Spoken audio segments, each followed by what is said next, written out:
So I want to talk a little bit about the funny thing. I was on a podcast on Friday, not sure if it's going to be on the podcast or not. And one of the guests, one of the hosts of the podcast, was a Hasidic Rabbi, no Maggid Shir, and he was espousing Sedevacantist views about the new Pope. He had basically said, he didn't just basically said, he said that since Vatican II it's not a true church, but it's interesting that he named, that this Pope took the name Leo, and that Pope Leo the 13th was a kosher Pope, and how I think it's kind of silly for a Jew to express himself in that way, but nonetheless it's fascinating that here in America there is this idea, and throughout the world, but certainly in America, where you have a type of radical religious liberty that we have in the United States, that you have movements such as Sedevacantism that identifies as Catholic but has no communion with Rome, yet they're able to pool resources together to open their own churches. In a similar sense, I came across one of the inmates who was asking for a kosher diet, and he was from the Bickertonites. Who are the Bickertonites? It's a church that accepts the Book of Mormon as scripture, but pretty much rejects everything in the Mormon church. Many other movements like this that exist all throughout the United States and the world, and how fascinating it is that these various groups exist. But the main point that I want to bring out here is this question of authenticity, and more than that, it's Masorah. So the Catholic Church is a very traditional church. And by traditional, I don't just mean in the sense that they do things in an old-fashioned way, because not all Catholics have the old-fashioned type of Catholicism. There are many, many different. In fact, as this very common point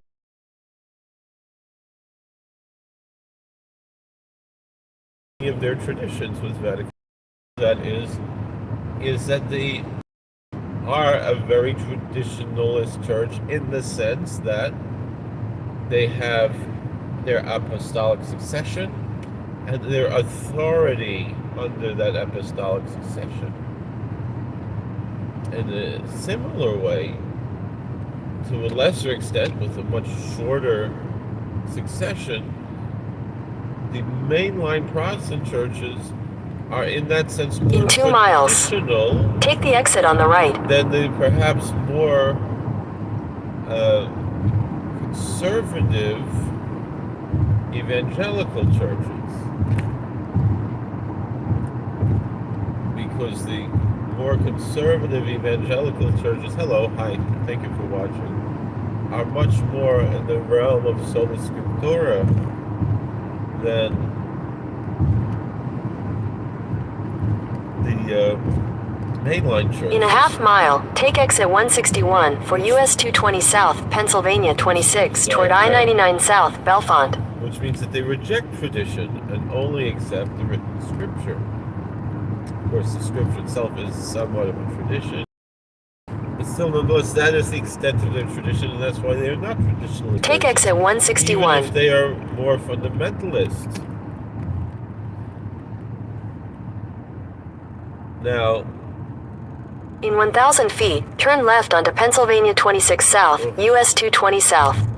Along the same lines, I might have to get out of this car and walk around a bit. Hello, thank you for watching. We have at the light, turn left onto Pennsylvania 26 South, US 220 South. Discuss in general about religion is that we have within various religions. Continue for 58 miles. Traditionalist groups, and then you have Reconstructionist groups and Restorationist groups and so forth. And so, could we say essentially that the Sedevacantists the ones who reject the authority of Rome are essentially a restorationist church and not really a Catholic church. They don't consider themselves Protestant. They consider themselves Catholic, but they have broke with the apostolic succession. They claim their own apostolic succession,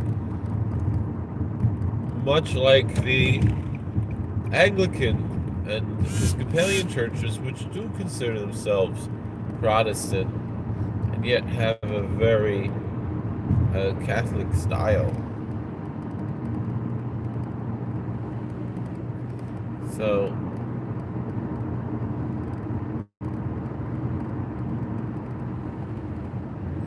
getting tired. How do you go live? The same way that you go and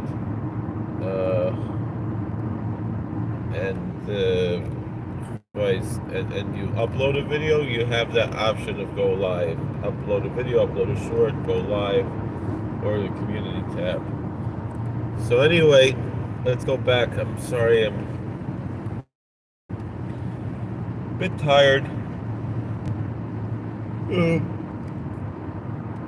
So, hi. Thank you for watching. So, the point that I'm bringing out here, essentially, like, for example, within the Protestant world, there's a lot of things that are speaking negatively against Catholicism. What they don't realize is that they wouldn't have, well, thank you for subscribing, what they don't have, what the Protestant churches are, you wouldn't have without the Catholic Church. And so they have no Masorah for anything that they're doing. They have no tradition. As opposed to the Catholic and Orthodox churches, they have the strong traditions. And yes, those churches have changed over the years. And that's why there's that division between them, and there's differences between the Eastern and Western churches. Oh, thank you for watching. Oh, thank you for your gift. I really appreciate it. So, but who are the standard bearers of the tradition?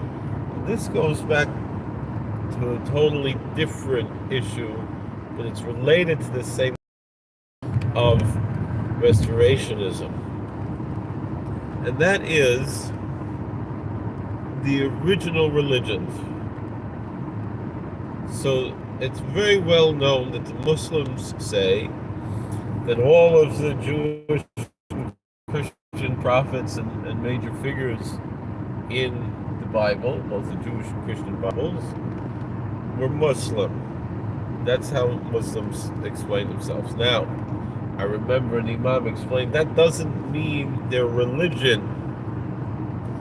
That means that I would express it in this sense, that you have Muslim and Islam with a capital M or capital I, that's the religion. To say that someone is a Muslim or follows Islam and does not follow like this manner, that's that they have a different religion. The word Muslim or Islam means, Muslim means a person who submits to God. Islam means submission to God. And so therefore, whatever religion one is, he or she can submit to God. And then in that sense, that word Muslim or Islam, and I would posit with the lowercase m or lowercase I, would be appropriate from someone who's from a different ummah. The way many Muslims express themselves is that there's one universal deen, but a different Sharia. And so if another ummah follows Sharia, he doesn't have to convert, because he's already. So I'm sorry, I'm falling asleep. But I found a much more interesting claim. So this claim we could somewhat brush away. and say, well, again, when they say Muslim, Islam, it's talking about submission to God and not necessarily which religion one adheres to, but what one does within that religion, and that is submission to God. Excuse me. But the many Muslims see that and they don't understand it. And they believe that it actually means that the original religion that was given to Adam and Noah and to Job and so forth was Islam as we know it today. Which it seems pretty obvious that that's not the case.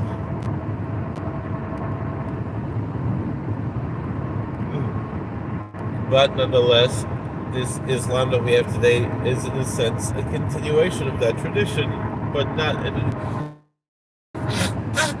Next time there's a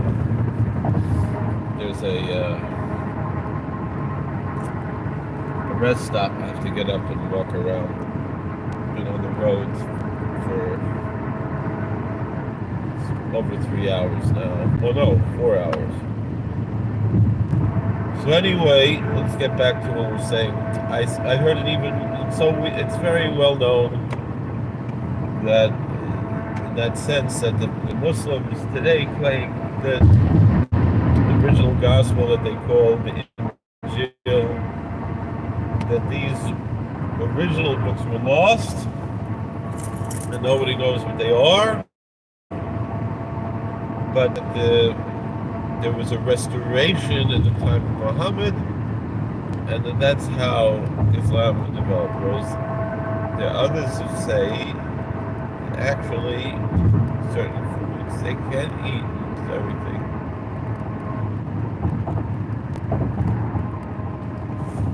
Oh, I'm getting tired. So the fascinating thing that I've come across is Christians who basically say the same thing. They say that all of the saints of the Bible, of the Hebrew Bible, what they call the Old Testament, were Christian. For example, I once saw someone say, why did Naomi try to discourage Ruth from converting to Christianity? And we're like, what? What are you talking about? That was last year. And so the claim is that the original religion of the Bible was a Trinitarian Christian religion that was awaiting the coming of the Logos in the flesh, and that this was expected, and that at some point the Jews changed things. Now this could not be borne out from the reading even of the letters of Paul, let alone other traditions. So it's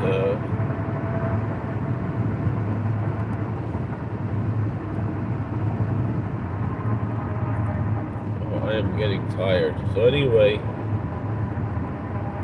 the point that I'm trying to bring out here is how silly that is. The claim that they make, similar to how the Muslims claim that the original Torah was lost, that Muhammad restored the original religion of Allah, so too Christians believe. Oh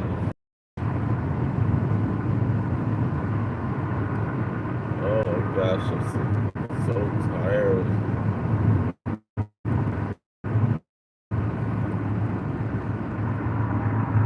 I'm having a really hard time with this trip now.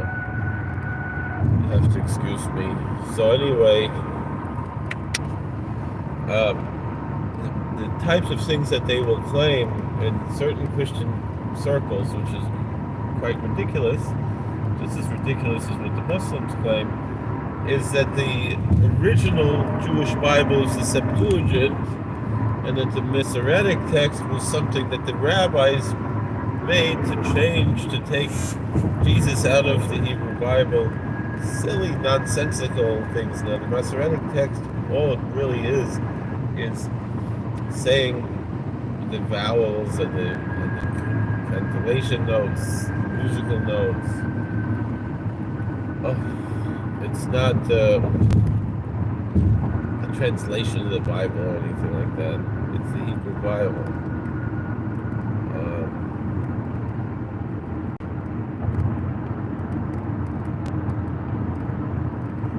So it's just as silly, but the thing that people say about these religions have changed through the years, whether it's Catholicism, whether it's Judaism, these religions have changed through the years. But the fact that we have an unbroken chain, like how the Catholics have apostolic succession,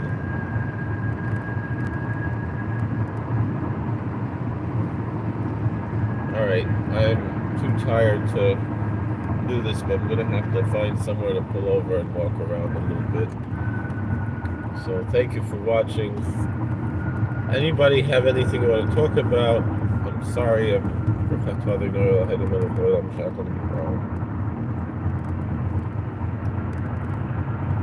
this caffeine just makes me more tired. I guess it's sugar or something.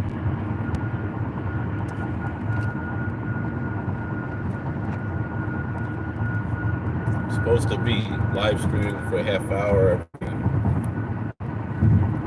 every week. I guess I could stay on for another 12, 13 minutes.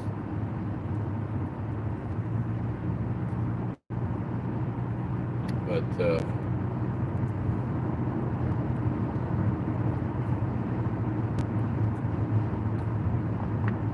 that's essentially the question.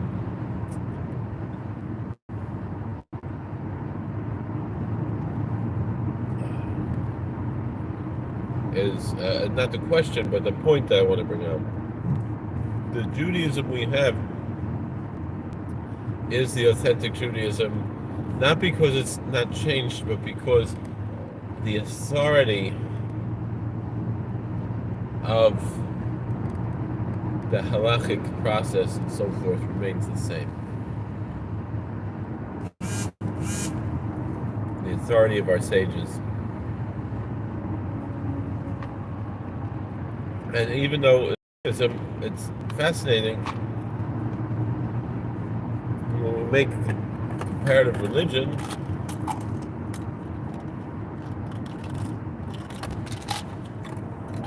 we have, on one hand, Hasidic Judaism has veneration of saints like the Catholics and the Orthodox do. Other parts of Judaism, most reject that.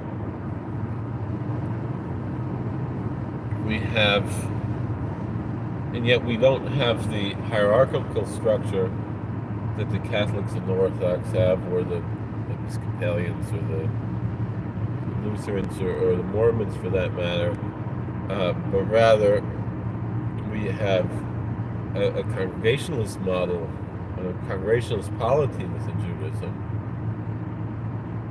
So it's fascinating, and then theologically we're much more similar to the Muslims, and in practice many things, but yet there is a lot of misunderstanding and so forth. So again, I have to apologize that I'm so tired. Maybe to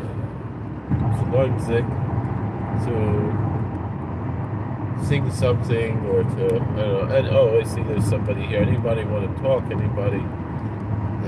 So I don't fall asleep, just give me some topics.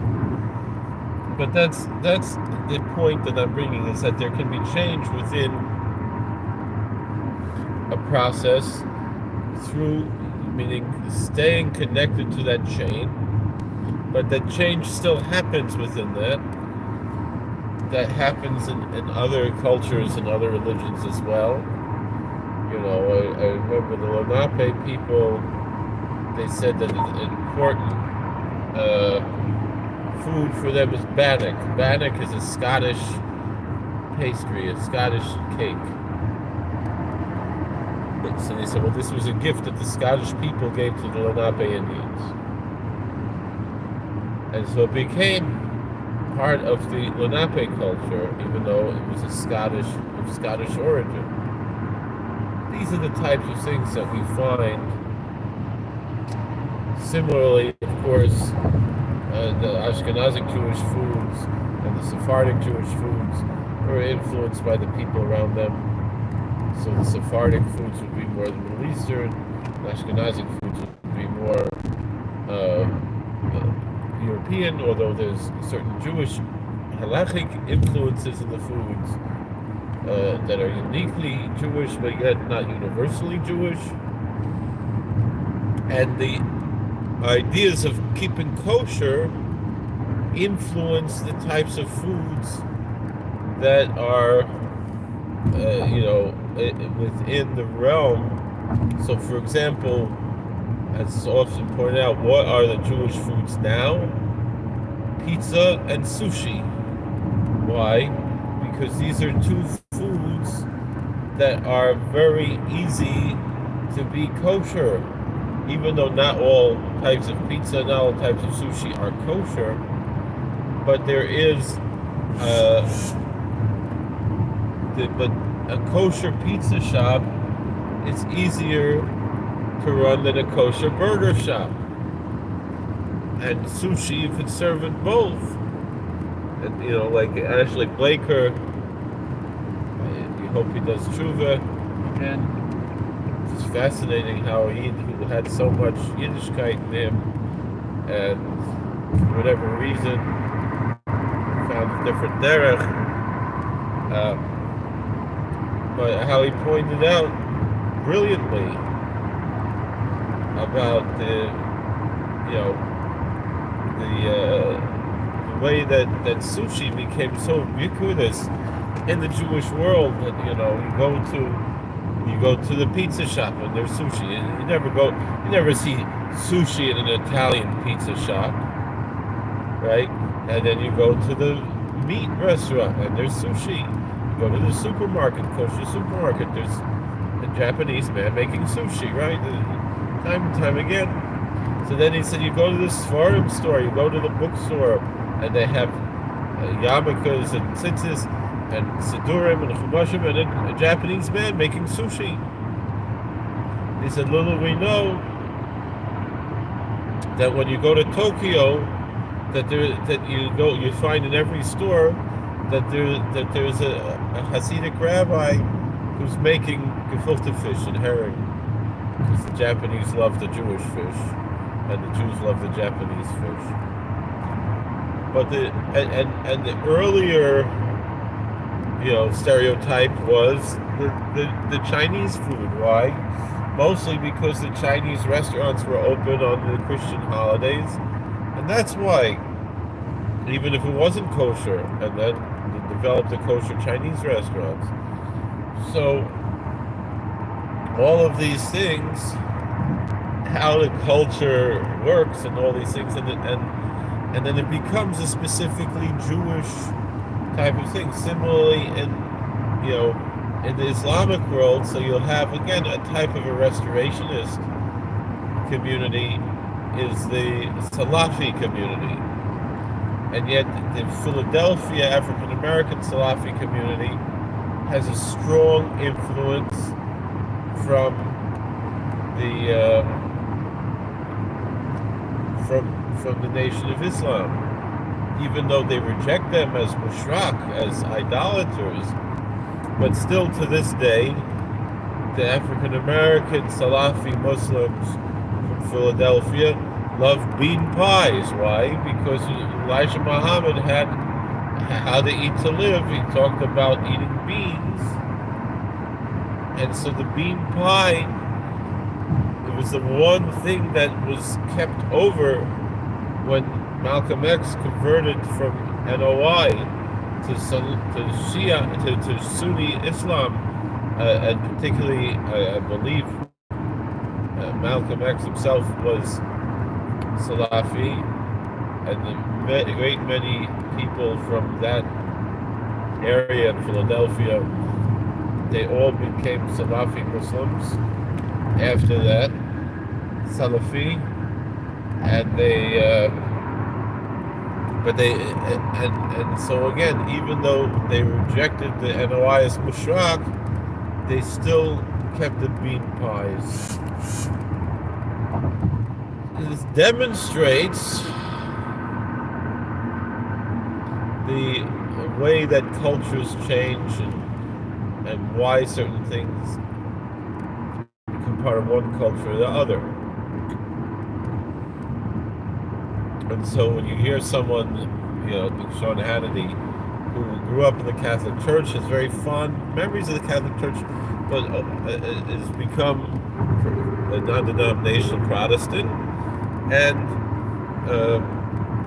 has many critiques of the Catholic Church, one of which is why are there, through most of the Western Church, there's no ordination of marriage into the priesthood. It can only church the Western Catholic Church. And why? What is that? What's the reason for that? And he says that it's not historic. That's something that happened after the schism between the East and the West, and that's why in the East they still have married priests. You don't have married monks. You don't have married bishops. But you have married priests in the Eastern Church. And why, and so then what he is suggesting, Sean Hannity is suggesting, is that that's an aberration. But it really isn't, because the church can decide, for whatever reason, to change within that apostolic succession, just like in Judaism. Are the groups that were in Africa back 3,000 years who don't have Hanukkah and Purim because they went down to Africa before those Yom Tovim were added to the Klal Yisrael? So are they more authentic Judaism because they don't have Hanukkah and Purim? No, of course not. It's within that rubric of the apostolic succession, the Masorah, that these religions stay as they are. And so that's a major part of what I'm trying to bring out here, is that without tradition everything falls apart. And you wind up being like, the Odinists who were trying to reconstruct a religion that's been extinct for 1,000 years, and see piece together, a piece here, a piece there, and now a ganze Religia haben. So it's an interesting thing, very interesting. So we're coming down to just about a minute till we get to that 30-minute mark, and then I think I'm going to take a break, try to go back to learning whatever else. After singing that was, I don't know if we have any requests. Sing Adon Olam.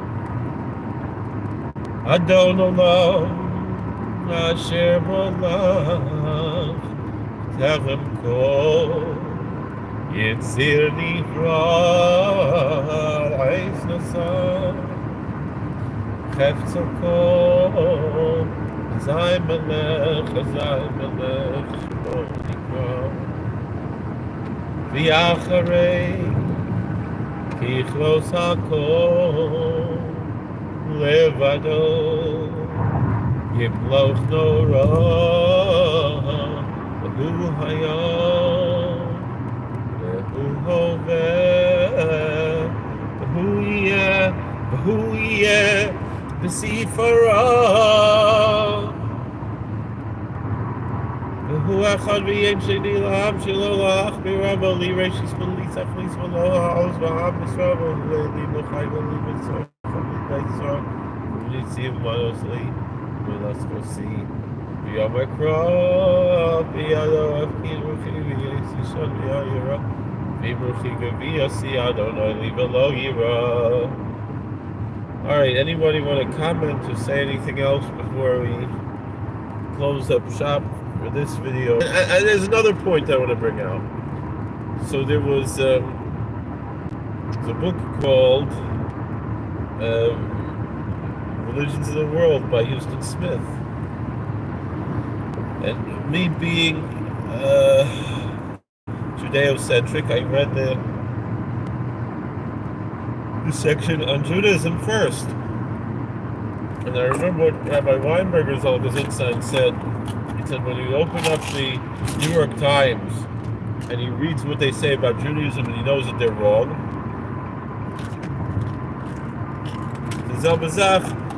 if they're saying something about Buddhism, something he doesn't know about Taoism, he assumes they must also be wrong.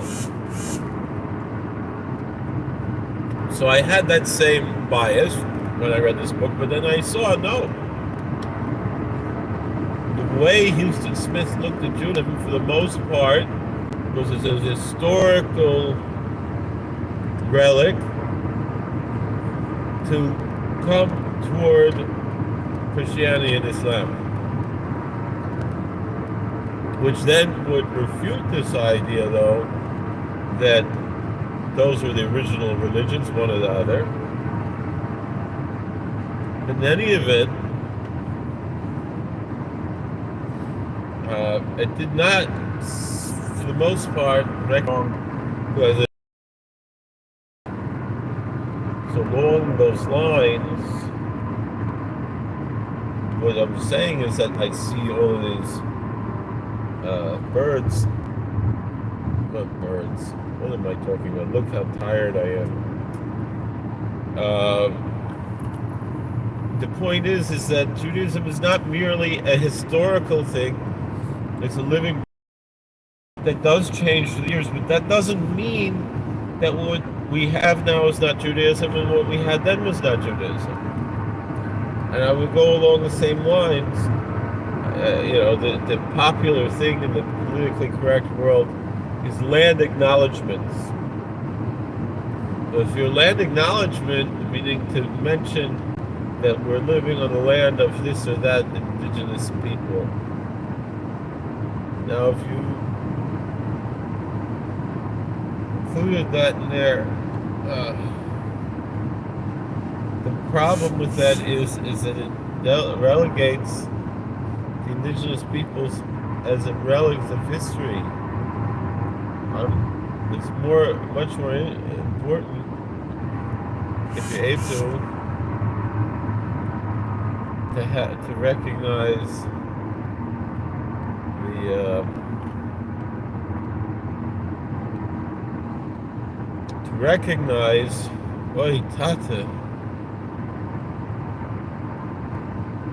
that these peoples are still with us today, and that their story didn't end in the Trail of Tears, just like the story of the Jewish people didn't end when the Beis Hamikdash was destroyed, or even in Auschwitz.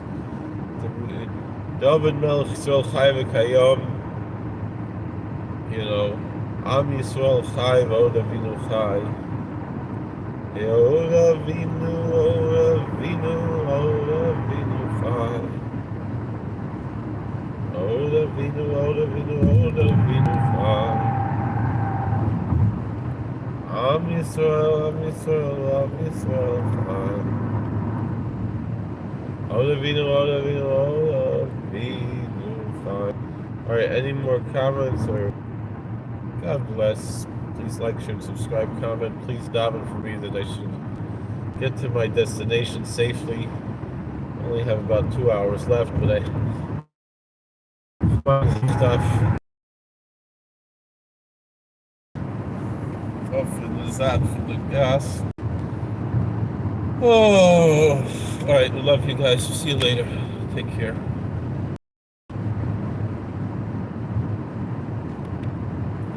Straight through to the other side. Straight on through to the other side.